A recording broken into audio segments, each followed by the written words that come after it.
Wars and rumors of wars, people's hearts growing cold, strange advances in technology. What are some of the other signs the Lord told us would happen before his return? All this and more on Revelation in the News.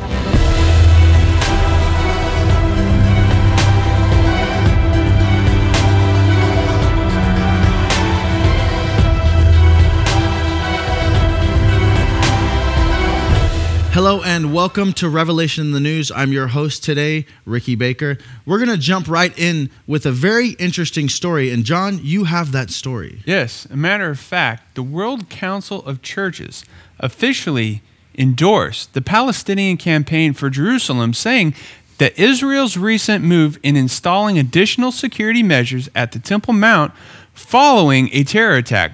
They're calling it a corrosive act in the midst of an already fragile peace agreement. Now, John, for the people who don't know, what is the World Council of Churches? Now, I did some research on this group. The World Council of Churches, on their website, if you go there, they say, you know, we believe in the Lord Jesus Christ, the one true God. And I think that's great. But what I don't understand is this group is also against Israel. And a matter of fact, at the bottom of that article, if you look at it, they delegitimize Israel, and they send tours over there looking for damning evidence that Israel is mistreating the Palestinians. Wow. Now, they've even gone to the point of saying that the Palestinian terror attacks is a legal reaction to Israel moving in on their territory. Wow. And all of this is basically because they've put up extra security. That's what this article is about, is putting up extra security and metal detectors. Now, James, we were actually in Israel a few years ago when they were building those metal detectors on the way up to the Temple Mount. Yeah, it was. We saw construction going on. We actually had to go a different kind of way to get there, but we were there. We saw the security checkpoints, and here we are. This is our footage, actually. Yeah, me and Ricky were there for actually about 2 weeks in Israel. Yeah, almost 3. Yeah, and almost 3. And this is where we were. And to get into that facility now, you have to go through metal detectors, and they were being actually built. And the thing is, the Palestinians were very against this. Yes. When we were there, the environment was we were walking around the Dome of the Rock with Rabbi Khan and another group of people, and the Palestinians were being very hostile. Yeah. They were following us. They were kind of like in the corners watching us to make sure we weren't praying out loud.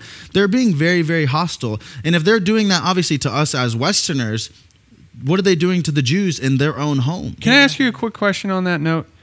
You guys being there, I didn't get to go. Me and our floor director, Nathan, we were here installing a new audio system. But my question here is, what do you guys feel like you guys were being oppressed, like in your expression of religion? Actually, if I can, I have a small short story.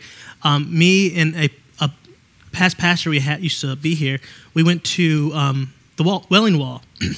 And what happened is we actually kind of got lost in Israel, and we ended up on the other side where they call more of the Palestinian. There's me right there. The Palestinian side.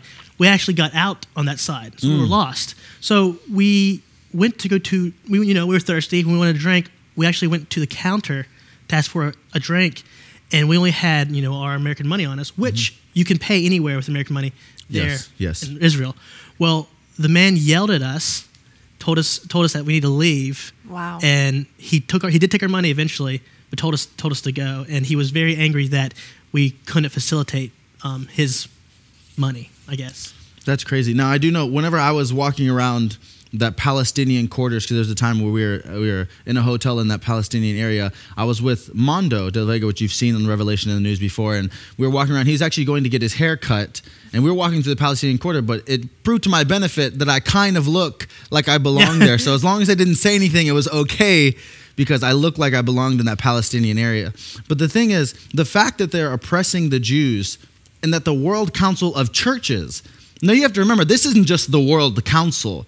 This is the World Council of Churches, people who claim to believe in Jesus Christ, and they're saying it's okay to attack the Jews. Now, let me say one more thing on this World Council of Churches. I was even discussing with your dad what they're about. And a matter of fact, I was reading in a book called Disinformation that in 1961, they were actually overtaken by the Russians, by ultimately the Soviet Union, and they started spreading their Orthodox priests who were actually spies for the KGB. Now, this has obviously been a big story, and we want to show you one of the reactions on this story. Allah subhanahu wa ta'ala does not change the situation of people حتى يغيروا ما بأنفسهم till they change their own situation. قال النبي صلى الله عليه وآله وسلم لن تقوم الساعة حتى يقاتل المسلمون اليهود فيختبئ اليهودي خلف الحجر والشجر فيقول الحجر والشجر يا مسلم يا عبد الله لن يقول يا مصري يا فلسطيني يا أردني يا سوري يا أفغاني يا باكستاني. The Prophet ﷺ says that the time will come, the last hour would not take place till the Muslims fight the Jews. And we don't say if it's in Palestine or other, till they fight. And when that war breaks, that they would run and hide behind every rock and house and wall and trees. The house and the wall and the trees will call upon the Muslims. It will say, "Oh Muslim." It will not say, "Oh Palestinian," "Oh Egyptian," "Oh Syrian," "Oh Afghani," "Oh Pakistani," "Oh Indian." No, it will say, "Ya Muslim," "Oh Muslim," Muslim. When Muslims comes back, come, there is someone behind me. إلا شجر الغرقد فإنه من شجر يهود. Except a certain tree that they are growing today in Palestine, in that area, except this form of tree that they are growing today, that's the tree that will not speak to the Muslims. اللهم إنا نسألك نصرة المسجد الأقصى وسائر بلاد المسلمين. اللهم حرر المسجد الأقصى من أدناس اليهود. اللهم عليك بمن أغلق المسجد الأقصى يا أرحم الراحمين. اللهم أرنا فيهم يوما أسودا وأرنا فيهم عجائب قدرتك. اللهم أهلكهم بددا وأحصهم عددا ولا تغادر منهم أحدا. اللهم حرر المسجد الأقصى يا رب العالمين. اللهم اجعل ذلك على أيدينا واجعل لنا نصيبا منه يا أرحم الراحمين. اللهم اجعلنا ممن ينصرونهم بالقول والعمل. اللهم اجعلنا ممن ينصرونهم بالقول والعمل. اللهم اجعلنا ممن ينصرونهم بالقول والعمل. Wow. Do you understand that at one point, if you're reading the closed caption below, he said, "Let us not spare any of them." And then you saw at the end, he was actually beginning to get emotional as he was praying to Allah. He was getting emotional at the fact that, please help us accomplish this goal of pretty much exterminating the Jewish people. Another Holocaust. Now, is this their version of an end times war? Matter of fact, yes. Joel Richardson's been on the show many times, and the way he even explains it is their Mahdi is going to come back on a white horse. Now, in the book of Revelations, we understand that he who comes back on the white horse isn't our Savior. It'll be the Antichrist. And the thing is, we want people, and I'm not saying all people like from those countries are like this, but those who have that radical belief, we need to keep them out of our country. And I think that we do have a president that wants to keep that kind of radical Islamic terrorism out of our country.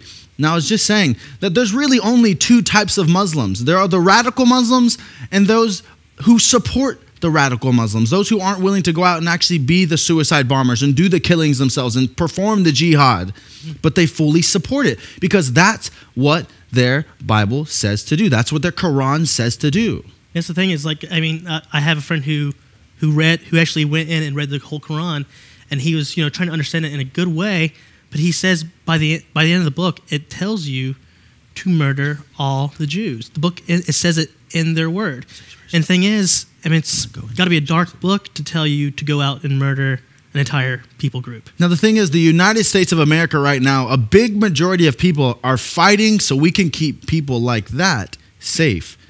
And they're called sanctuary cities. John, you have a story about that. Yeah, the Washington Examiner actually reported this week that the acting head of immigration and customs enforcement is called sanctuary cities very un-American. He also said the worst are Chicago, New York City, San Francisco, and Philadelphia. Now, something I find very interesting and very sad is why would New York City be one of the worst? Because New York City, to me, has experienced the worst of terrorism. That's right.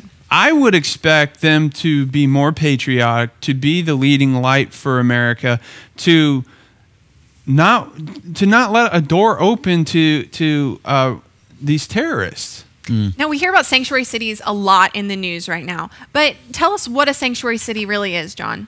Basically, a sanctuary city is now that it's a group of cities that have come together and said, these are policies that we are going to abide by, and by doing that, we're not going to be answering to federal law that we don't like. Now, let me pose one question before I know, James, you have a question. How have we gone from an event like 9/11 to being scared to offend people? That's a good question. Especially the ones that... An event like 9/11, which killed thousands of American citizens, a clear act of terrorism, but we're scared to offend those very people who committed that act. Mm-hmm. The crime rates in these cities have gone up. Yeah, I mean, question, John. Yeah. Has crime elevated in these sanctuary cities? Matter of fact, yes, they've done studies on this, and they've seen in those, since these particular cities, what they did is they compared those that had become sanctuary cities to something of an equal size in population. Now, what they're finding is as soon as they became sanctuary cities, crime doubled. Crime has doubled in those cities. Instant reaction. So yeah, you're talking about San Francisco, which I know, like the Bay Area, we have friends that live there, and this actually becomes a major concern because they're fighting against federal government, federal authority, and even as this guy said, that they're not allowing these ICE agents into the jails to pick up. Because one of the rules is when it is reported that you have an illegal alien, you have to be there within 24 hours to pick them up and get them out. So what is happening is they're not allowing these agents into the jails, so when the time is up, they just release them back onto the streets, and then they commit another crime, another felony. This is why we need vetting. This is why vetting is so important. This is why vetting in every single situation is important. Not just Muslims, not just Mexicans, but every person. I hope if someone like James were to come over, someone that is a very nice looking white man, that he would be vetted. Or someone like Cora were to come over, that she would be vetted. I would be vetted because that makes me feel more secure in this country. And that's what I say is like we're not against any people group. No, as Christians, that's right. As Christians, we're not against any people group. I mean, that's if I could say anything, that's the main thing.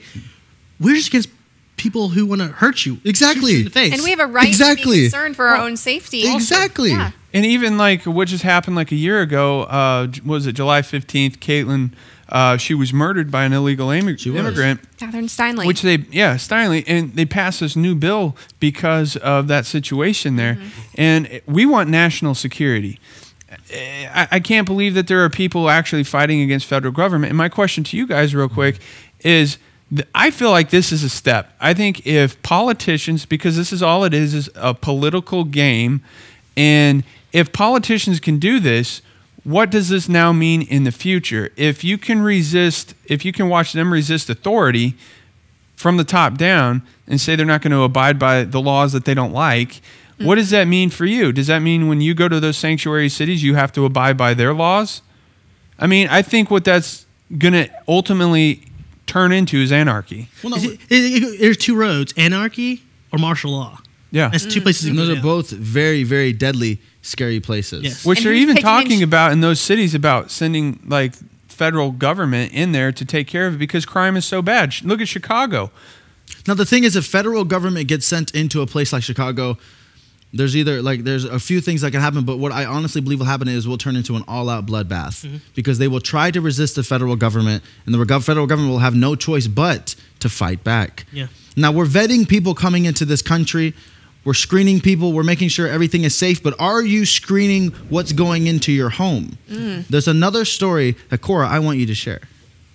Roomba, the RoboVac company, has been mapping homes to maximize efficiency. Roombas gather information about the floor plan of homes, basic shape of items on the floor, what areas require maintenance, and more. The company says that by mapping this information, Roomba will be able to partner with other companies to offer smarter services. Roomba customers do have the option whether to use the cloud sharing function.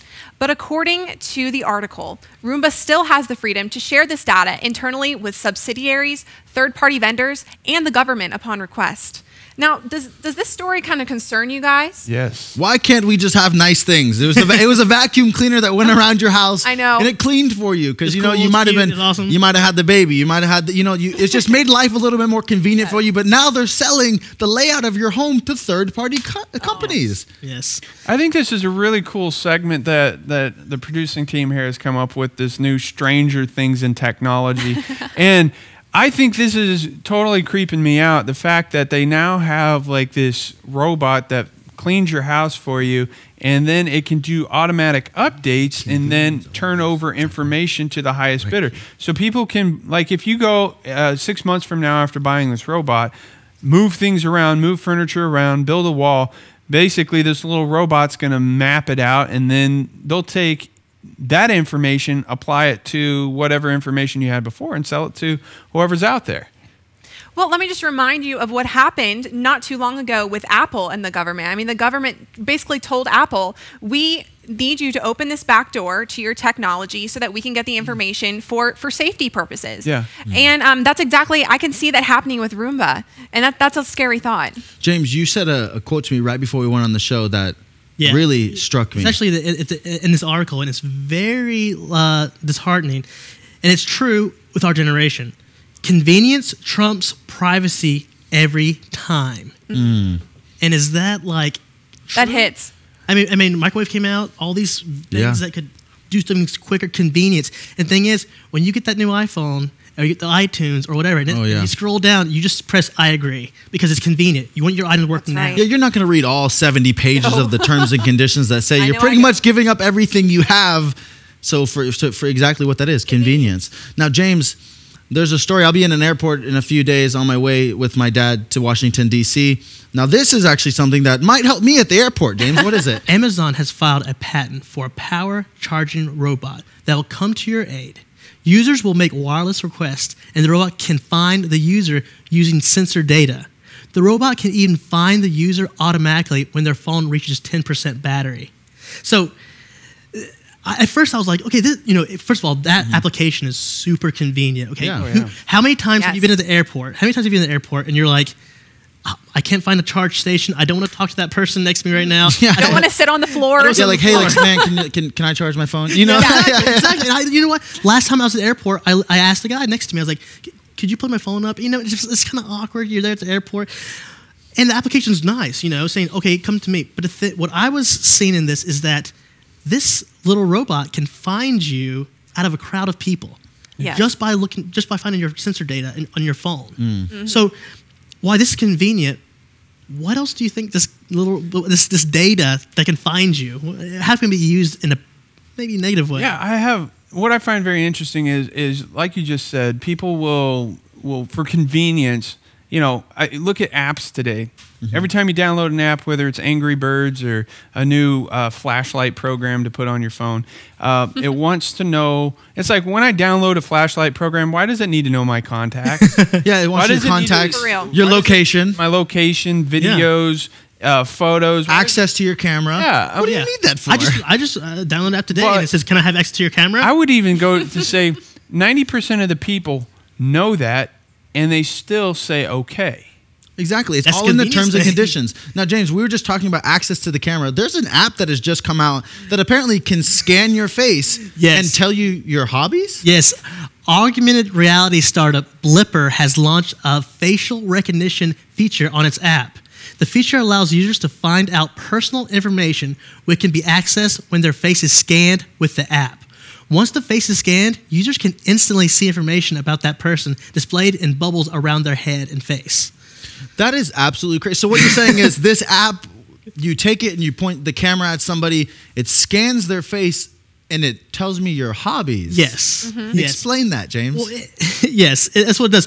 What you do is you go into the app and you kind of tell them your hobbies, what you like. And the scary thing, I actually did some real research. I got the app, and I think the scariest question it asks is, can we register your face?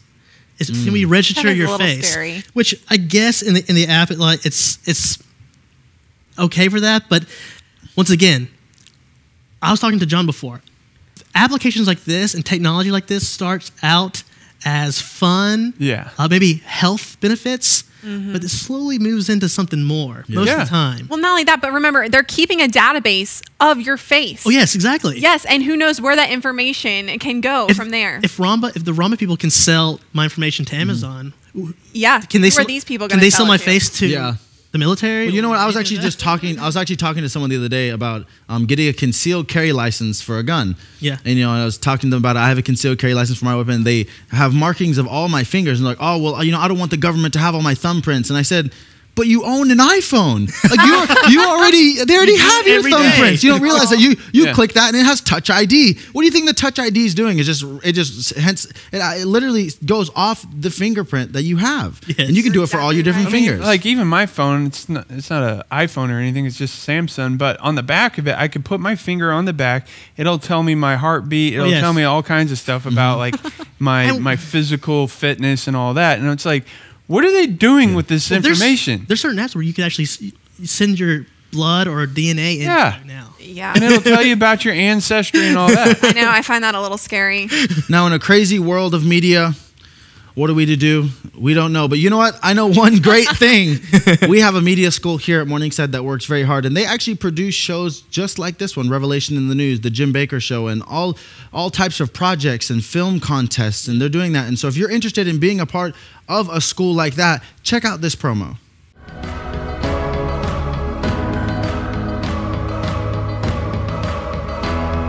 Coming here was a really big step in my life because I hadn't talked to really anybody except for one friend, my mom, and some family throughout summer after graduating high school. And even in high school, I only had like 2 friends. So I had pretty bad anxiety before I came here. Then I came here and it's like gone.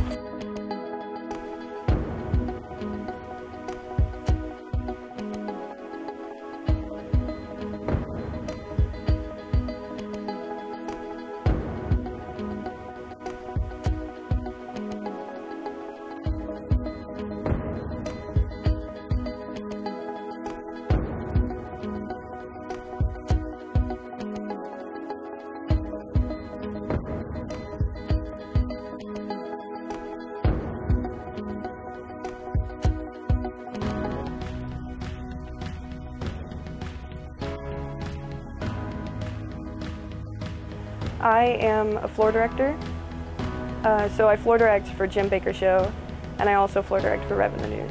I'm the one who shows the people on set time, like there's like 20 minutes left. Basically, I have to listen to the show, listen to everything they're saying and pay attention, and then when the time is right, I clap, and that makes everybody in the audience clap. What really inspires me is to, how can I reach this current generation, through my art. We're all vessels that God's using, and I want him to use me to the best extent that he can, So any possible way that I can be used I'm up for it, So right now that's with art. Like in worship music, I do sometimes even consciously minister to people through my playing, or I'll have a prayer on my heart about somebody maybe in the audience or something, and there is definitely that ministry to the people and to me as well. Yeah, sometimes music just speaks to you, We're being trained and we're being formed into diamonds basically, and diamonds are formed through pressure and heat, and so when we're done, when we finally graduate, we're going to be able to do 3 times more, 5 times more than the average person in our field. And it's like a muscle. You have to build it up, and that only comes from working it every day.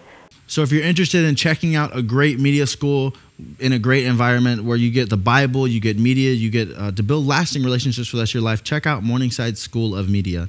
Now, right now, we're going to shift into our next topic, which is actually what must take place before Jesus returns. And there's a news story that, James, you have that is really shocking to me. Fox News reported this week that Lana Del Rey tried to hex the president, Donald Trump. Earlier this year, in February, Del Rey tweeted instructions to her followers on how to follow through with the hex. Del Rey recently released her new album titled Lust for Life. Now, let me ask you a question for those who don't know. Who is Lana Del Rey? What does she do? Well, Lana Del Rey, she's she's a singer, you know, but she's popular. She's very popular. She's very like old Hollywood style, you know. Right. Wait, so she's a singer. She makes albums. Yeah, that's what she does. Yeah. But she dabbles in witchcraft also, or I guess she's pulling that. It actually, the tweet was here in February. Del Rey posted a vague tweet that stated, "At the stroke of midnight, February 21st, March 26th, April 24th, and March 23rd, ingredients can be found online." So she actually was given ingredients, which is a picture of Trump, a white candle, water, salt, and a feather. Now, let me ask you this, James. What is around the age group of Lana Del Rey's fans? It'd probably be I would say from actually 16 to like 30. So what you're saying is, or even further than that, anywhere in between the 16, and beyond. Yeah. She's tweeting instructions on how to perform a witchcraft event. Yeah. And so this actually was an article before in Fox News, but they recently got back to her to talk, and she said this. When they asked her, she said, "Yes, I did it. Why not? Look, I do a lot of stuff." So this is just a very, I performed a witchcraft ceremony on the president, a very nonchalant thing to her. It's like, yeah, I did. According to this article, she said, "Yeah, I did it. Whatever. I do a lot of stuff." 1 Timothy 4:1 says, "People abandon the faith and follow deceiving spirits and things taught by demons." And but as humans, we're not smart enough to figure this stuff out on our own. We can't figure out hexes and all these witchcraft things. These have to be taught to us by the demonic realm. And you know what? I'm sorry for saying this, but Lana Del Rey was probably taught this by something from the demonic realm, or someone who has been in that demonic realm, because you don't just put these things together by happenstance. Well, she actually said before in an interview that she believes that in vibrations, and she believes in energies and stuff like that. So, which, she does believe in some kind of supernatural energy that she hasn't really been, she's been too little vague on. Well, it's a little scary even thinking about listening to her music. I mean, what if she's been putting hexes on her music to, transfer her to her fans or things like that? I mean, I personally won't be listening to her music. I don't want to open that door. I mean, I definitely agree. There's something to what she was saying too. I feel like, because I've tuned into a couple of her songs to figure out what it's about after reading the article, and I do believe that music can have an effect on you personally and physically and emotionally, because like when you're listening to something, it oftentimes can change like your demeanor, whether it's like hard rock, hardcore, screamo, if it's rap, everything has something to it that does impact your life. It impacts your spirit. Yeah, it could change your mood. Well, exactly. Before, let's say any type of sporting event, or before you're going to go out there and, run a cross-country race, you're not going to sit back there and listen to like waterfalls running or the streams going. You're going to listen to something that pumps you up or gets you going. And most of the time that is negative music, because you know what? I'm just going to be real here. The Christian world hasn't done a good enough job at doing what we're supposed to. And that is really, we serve the God of creativity. We serve the Creator. Why are we lacking in creativity in our own? We put ourselves in a box. Exactly. 2 Timothy 4:3 says, "People will no longer put up with sound doctrine, but they will only do what suits their own personal desires." And I feel like right now, this is like a time of life where you're seeing personal desires trumping logic. I have something here that says, "Deception is the act or state of deceiving, or the act of state of being deceived." The dictionary says to deceive is to mislead by a false appearance or statement. That kind of sounds like the environment we live in. There's deception happening everywhere. There's always going to be little things. And the thing is, it starts off with something very simple, something that doesn't, very nonchalant, just a casual hex, just a casual this, casual that. I actually have a news story right here. A Wisconsin technology firm has begun offering their employees microchip implants to scan to the company building to purchase food at work, according to USA Today. The rice-sized microchip can be implanted between the thumb and the forefinger using radio frequency identification. Employees of the company currently have the option whether to receive the chip or not receive the chip. Now, they are getting an option if they work for the company to get the chip or not. But the thing is, this is how the slow indoctrination of something that the Bible calls the mark of the beast happens. It seems so casual. It's convenient. I don't want to have to carry my wallet around, or I don't want to have cash in my pocket. So I'll just take the little microchip inside my hand. I'll scan it. I'll have my lunch for the day. I'll be able to get in the building. I'll be able to clock in, clock out. But what happens when it gets to the point where our credit cards, our social security numbers, every little detail about our lives is on this thing? Hey, it's almost as bad as Roomba, but no, once again, convenience trumps privacy. Once again, it's convenient to have that. You know, it's convenient. You can go through a door. You can use it as a credit card. And the thing is, deception is crafty. The serpent was crafty when he was talking to Eve. It's not just going to come out and be like, hey, this is the absolute wrong way to go. Follow me. Mm-hmm. No, it's going to look good. It's going to taste good. It's going to smell good, but it's not going to be good. And that's why we have to have discernment from the Holy Spirit. We have to be in our word. We have to be really in a good Bible-believing church. Now, you don't have to go to church to have all those things, but it helps to be in that fellowship. So if something's happening, we might not catch it off the bat, but my brother might be able to help me catch things like this. Because to an employee at that Wisconsin, factory, that may just be a casual thing, and they don't really know what they're beginning to do. Yeah. Mm-hmm. That also reminds me of Revelations 13, 16 through 17, where it says that he causes all, both small and great, both rich and poor, both slave and free. It even goes on to say that we will receive the mark on our right hand. He says in verse 17, so that no one may buy, sell, or trade except he who has the mark or the name of the beast or the number on his hand. And to me, that sounds like exactly what we're talking about right now. Yeah. It'll get to a point where you can legitimately do nothing without this mark of the beast. So make sure to get into a good Bible-believing church. Make sure if you haven't taken the step of faith and accepted Jesus Christ as your Lord and Savior, do that today. We're here. We're going to pray with you. If you want to write into Morningside, we'll be happy to pray with you. We have a prayer department that loves to do things like that. They're here to serve you. Please, if you don't want to call into Morningside, just get with a local church. Get with someone you know that really is passionate about Jesus Christ. Get into the Word. Jesus is going to return soon, and it's going to be a glorious day for Christians. Until next time, this is Revelation in the News.